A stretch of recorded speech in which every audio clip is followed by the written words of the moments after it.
दोस्तों, आज हम बात करेंगे हिप पेन के बारे में, जिसको कि हम कूल्हे का दर्द भी बोलते हैं। हिप पेन या कूल्हे का दर्द अगर जल्दी उम्र में हो जाए, कम उम्र में हो जाए, इसको हम अर्ली ऑनसेट बोलते हैं कि कम उम्र में जो है कूल्हे का दर्द शुरू हो गया। तो आइए जानने की कोशिश करते हैं कि ये कैसे होता है और इसके क्या क्या लक्षण हो सकते हैं। मैं डॉक्टर परमप्रीत सिंह बोल रहा हूँ, orthopaedic surgeon and pain management specialist. सबसे पहले इसके अगर लक्षणों की बात करें तो मरीज हमारे पास जब आते हैं तो कंप्लेन करते हैं कि हम जब बैठ के उठते हैं और चलना शुरू करते हैं तो हमारे कूल्हे में एकदम दर्द निकलता है। कभी कभी तो जो है दर्द ठीक हो जाता है थोड़ा चलने से, लेकिन कई मरीजों में जिनमें ये प्रॉब्लम बड़ी हो उनमें लगातार दर्द होता है जब वो वजन डाल के चलते हैं। उठते समय और वो चीज नोटिस करते हैं कि पहले हम एकदम से अगर उठ जाते थे तो चल पाते थे आराम से, लेकिन अब जो है उनकी जो चाल में फर्क आना शुरू हो गया है। वो झुक के चलना शुरू हो गए हैं या उनकी जो गेट है, उनके जो चाल है उसमें फर्क आ गया है। अगर ये बहुत एडवांस्ड हो जाए तो कभी कभी मरीज को कमर में भी जो है लगातार दर्द रहने लगती है। रात को जब सोते टाइम ये मरीज लेटते हैं बिस्तर पे तो उनकी टांगों में, पूरी टांग में जो है स्टिफनेस आ जाती है, जकड़न आ जाती है और बहुत ज्यादा पेनफुल कंडीशन होती है। धीरे धीरे अगर ये बीमारी बढ़ती रहे तो मरीज ये भी नोटिस करते हैं कि उनकी जिस कूल्हे वाली साइड में ये दर्द रह रही थी वो टांग दूसरे के मुकाबले धीरे धीरे छोटी हो गई है, उसकी जो लेंथ है वो कम हो गई है।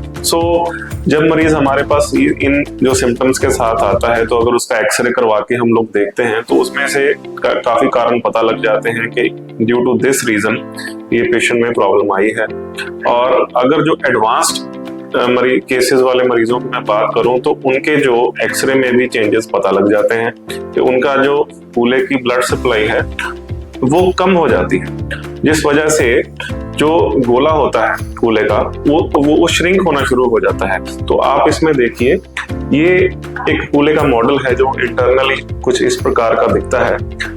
इसके अंदर वाली जो सरफेस है उस तरफ ब्लड वेसल्स जाती हैं। धीरे धीरे इस बीमारी के साथ क्या होता है, ये क्यों होता है?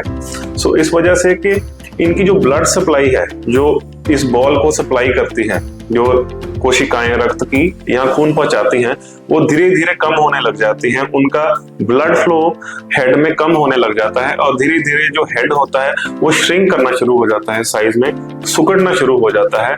और उसके बाद क्या होता है कि जो हिप की मूवमेंट है अगर वो फ्री होगी तो ये पूरा प्रॉपरली काम करेगा और दर्द नहीं होगी। जब वो फ्यूज हो जाता है श्रिंक होने की वजह से तो जो पेशेंट्स की मूवमेंट है हिप की वो कम हो जाती है और ये बहुत ज्यादा पेनफुल हो जाता है। उस वजह से जब इसका साइज कम हो जाता है तो आपकी टांग भी छोटी जो है हो जाती है। इसके कारण क्या है?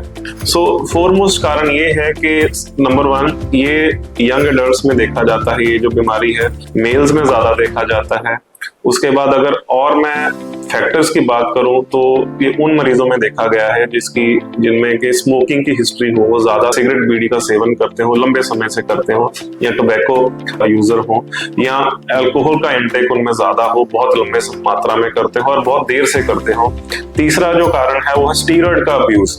कुछ जो जवान युवक होते हैं वो बॉडी बिल्डिंग के लिए स्टीरॉयड्स का यूज करने लगते हैं, जो जिम में जाते हैं, ताकि उनकी मसल जो है ग्रोथ वो ज्यादा तेज हो जाए। और स्टीरॉयड अब्यूज की वजह से भी ये प्रॉब्लम बढ़ जाती है और एकदम से कुछ महीनों में ही आपका जो हिप जॉइंट है वो डैमेज कर देती है। और जब तक मरीज हमारे पास आता है तब तक वो बहुत लेट हो चुका होता है। ये भी देखने में आया है कि पीछे जब हम कोविड से जूझ रहे थे तो कई पेशेंट्स को बहुत ज्यादा हाई मात्रा में स्टीरॉयड दिए गए थे, उनमें भी ये प्रॉब्लम देखने में आई है। ये सब कारण हैं जो प्राइमरीली हमने देखे हैं जिन वजह से ये प्रॉब्लम होती है। और इसको हम एक्सरे पे कंफर्म करके अपने क्लिनिकली डॉक्टर चेक करके ऑर्थोपेडिशियन बता सकता है कि ये प्रॉब्लम है। और इसका जो सेम कंफर्मेशन है वो एक एमआरआई स्कैन पे पता लग जाता है, जिससे हमें ये भी पता लगता है कि इस पर्टिकुलर पेशेंट में हमें करना क्या है इसका इलाज करने के लिए, इसकी दर्द को कम करने के लिए। इसके इलाज की अगर बात करें, इसके 4 ग्रेड्स में हम लोग इसको बांट के चलते हैं, ग्रेड 1 to 4। ग्रेड 1 और 2 में जो है इसके रिवर्स होने के चांसेस या इसके ठीक होने के चांसेस बहुत ज्यादा रहते हैं इसी जॉइंट को प्रिजर्व करके। ग्रेड 4 में अगर हम बात करें, ग्रेड 3, 3+ और 4 में ये डिजीज बहुत ज्यादा बढ़ चुकी होती है, पेन बहुत ज्यादा होती है, मरीज की टांग ऑलरेडी छोटी हो चुकी होती है, उसकी लंबाई कम हो जाती है, और इन एडवांस्ड केसेस में हमको जो है पेशेंट का जो है हिप रिप्लेस करना पड़ता है ताकि उसकी दर्द भी ठीक हो जाए, दोनों टांगे बराबर हो जाए और वो बिना किसी मुश्किल से अपने सारे काम जो पहले कर पाता था बीमारी से वो सारे कर सके। अगर ये बीमारी हमने जल्दी फर्ज कर लीजिए पकड़ ली है ग्रेड 1 या ग्रेड 2 में, तो हम उसी हिप जॉइंट को जो बचा सकते हैं उसके लिए एक छोटी सी सर्जरी की जाती है, जिसमें कि हम उसकी जो डैमेज ब्लड सप्लाई है उसको ठीक करने का काम करते हैं, और उसमें कुछ पदार्थ होते हैं जो आपके ब्लड में से तैयार किए जाते हैं जिसको पीआरपी बोलते हैं। उसमें पीआरपी या बीमैक इंजेक्शंस लगा दिए जाते हैं जो आपकी हीलिंग प्रोसेस को और तेज कर देता है, और इन मरीजों में यही जो ऑलरेडी डैमेज हिप जॉइंट है उसको ठीक करने में यह सक्षम होता है और इसके रिजल्ट बहुत अच्छे होते हैं। पेशेंट जो है हिप जॉइंट सर्जरी से अपने आप को बचा सकता है, लेकिन इसके लिए डिजीज का डायग्नोज जल्दी होना बहुत जरूरी है। अगर ये मरीज लेट रिपोर्ट करते हैं, एडवांस हो जाती है, तो उसके लिए सिर्फ और सिर्फ जो है हिप रिप्लेसमेंट ऑप्शन रहती है। सो अगर दोस्तों आपके किसी जान पहचान वाले को ये समस्या है या उसने आपके साथ शेयर किया है, तो आप उनको सजेस्ट करें कि अपने ऑर्थोपेडिक सर्जन से तुरंत मिलें और अपनी जांच करवाएं, और अगर इसके ऐसी कोई दिक्कत आती है तो उसका इलाज अर्ली करवाएं ताकि आप जो है ज्यादा इसकी परेशानी से बच सके।